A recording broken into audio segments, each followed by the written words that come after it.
Okay, set theory. We're going to start with Unit 3, talking about Lesson 1, types of sets and set notation. So some definitions we're going to talk about.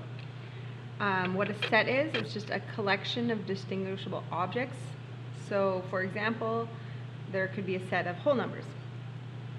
So how we would write that is you need to label the set with a letter. So let's call it W, makes sense for a set of whole numbers, equals, and then we're going to do the fancy bracket, and whole numbers. So you start at 0, right, for a whole number, 1, 2, 3, etc., and close the bracket. So example, right, the set of all the even numbers from 1 to 20. So we could call it E for even numbers. Give it a name, it doesn't matter, but obviously an E makes sense. And even numbers, so we would start at 2, 4, 6, ... and then we would end up finishing off this set with a 16, 18, and 20. Okay, there is another way to write this, so I'm going to show you the other way. So you could go the even numbers equal, and then you could say a letter such as E, whereas E is going to be equal to 2x, in which x would have to go on the interval from 1 to 10, and x would have to be an element of the natural numbers. Don't forget the natural numbers are 1, 2, 3, etc. Okay, so those are the ways of writing sets. An element is an object in a set. So for example, 7 is an element of P, which is prime numbers. So element is the set of P, or element 7 is an element of the set P, and set P, I'm saying, is representing prime numbers. Okay, so for example, in this one, 6 would be an element of set E. 3 is not the set of this, or an element of it.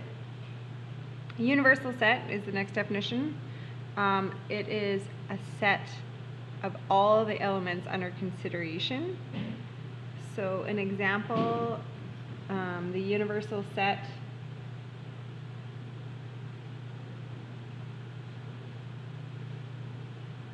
for numbers on a die .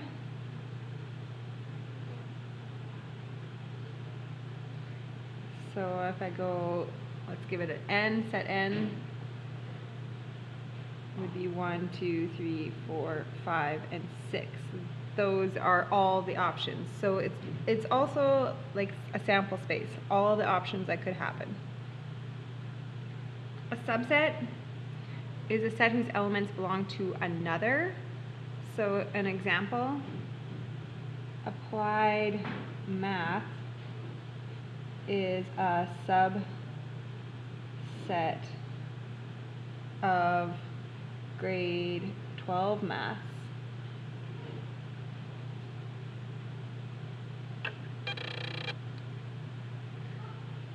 So the symbol for it, let's say I'm going to use an A to represent the set for applied math and M for grade 12 math. You would say A is a subset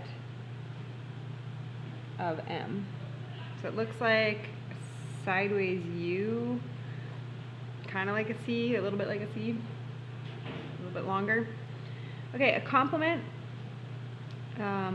all the elements of the universal set that do not belong to a subset of it. Okay, so let's say that we're saying F, I'm going to give F, the set F is 2, 4, 6.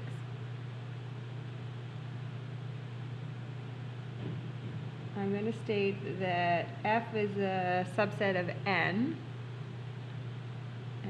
going to use that from there, the die, the numbers on the die.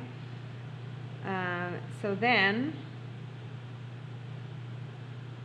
the complement of F would be 1, 3, and 5. Okay, so those are the numbers inside N, but not in F. Okay, an empty set is a set that have no elements. Okay, so an example of that, the set of odd numbers divisible by 2.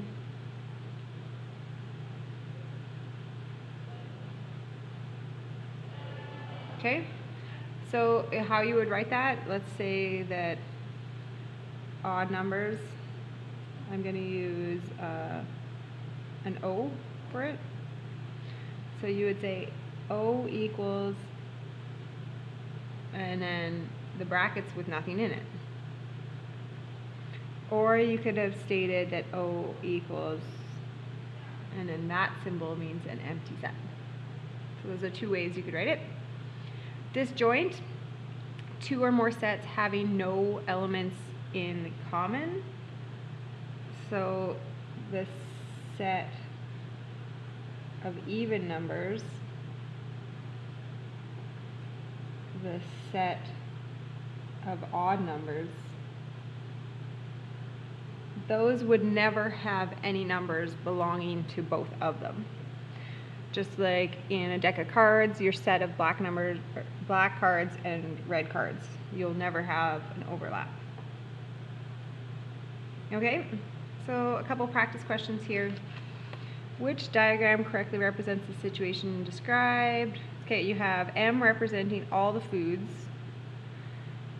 being eaten, D is favorite desserts, V is vegetables, favorite vegetables, and F is favorite fruits. And you can assume that some of the fruits that Rahim likes for dessert. So I'm thinking that my fruit needs to go inside my dessert. Would Rachel Bergen please come to the office? Rachel I know Bergen, that please come to the office. my universal set is going to be all of the food, and I know my vegetables are going to be within the food, but not intersecting with the desserts or the fruit. So therefore, D would be my answer. That is the Venn diagram. Okay, one more here. So given the following situation, the universal set positive integers less than 20, you have X, prime numbers, and odd numbers. So draw a Venn diagram. Okay, so my universal set, I'm going to go with an O for odd numbers, X, and for P. Okay, so let's maybe just start with X. 4, is it odd or prime? Nope, so it's only going to go in the X. 5 is also odd and also prime, so it would classify into all 3. So there's a 5 in the middle. Should have made this bigger. 5. 6, not either of those. 7, that is also odd and prime and in X, so it would go with the 5 in the middle. 8, I'm getting the consistency with my even numbers there. Okay, prime numbers and odd numbers, so why don't we start with odd numbers. So 1 is... The penny carnival for the Pride Week is happening in the NPR. If you're interested, please come on down for some games. Okay, 1 is actually not considered a prime number, so it is just odd.